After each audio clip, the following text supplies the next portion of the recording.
56 who risked the gallows. The greatest decision of all time, as far as any American citizen is concerned, was reached in Philadelphia, July 4th, 1776, when 56 men signed their names to a document which they well knew would bring freedom to all Americans or leave every one of the 56 hanging from a gallows. You have heard of this famous document, but you may not have drawn from it the great lesson in personal achievement it so plainly taught. We all remember the date of this momentous decision, but few of us realize what courage that decision required. We remember our history as it was taught. We remember dates and the names of the men who fought. We remember Valley Forge and Yorktown. We remember George Washington and Lord Cornwallis. But we know little of the real forces back of these names, dates, and places. We know still less of that intangible power which ensured us freedom long before Washington's armies reached Yorktown.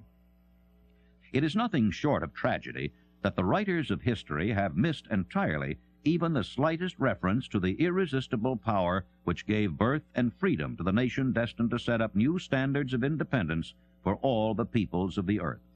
I say it as a tragedy because it is the selfsame power which must be used by every individual who surmounts the difficulties of life and forces life to pay the price asked. Analyze the events which led to the Declaration of Independence, and be convinced that this nation, which now holds a position of commanding respect and power among all nations of the world, was born of a decision created by a master mind consisting of 56 men. Note well the fact that it was their decision which ensured the success of Washington's armies, because the spirit of that decision was in the heart of every soldier who fought with him, and served as a spiritual power which recognizes no such thing as failure. Note also, with great personal benefit, that the power which gave this nation its freedom is the self-same power that must be used by every individual who becomes self-determining. This power is made up of the principles described in this book. It will not be difficult to detect in the story of the Declaration of Independence at least 6 of these principles: desire, decision, faith, persistence, the mastermind, and organized planning. Know what you want, and you'll generally get it. Throughout this philosophy will be found the suggestion that thought, backed by strong desire, has a tendency to transmute itself into its physical equivalent. In your search for the secret of the method, do not look for a miracle, because you will not find it. You will find only the eternal laws of nature.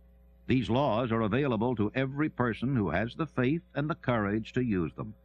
They may be used to bring freedom to a nation, or to accumulate riches. Definiteness of decision always requires courage, sometimes very great courage. The 56 men who signed the Declaration of Independence staked their lives on the decision to affix their signatures to that document. The person who reaches a definite decision to procure the particular job and make life pay the price he asks does not stake his life on that decision, he stakes his economic freedom. Financial independence, riches, desirable business, and professional positions are not within reach of the person who neglects or refuses to expect, plan, and demand these things. The person who desires riches in the same spirit that Samuel Adams desired freedom for the colonies is sure to accumulate wealth.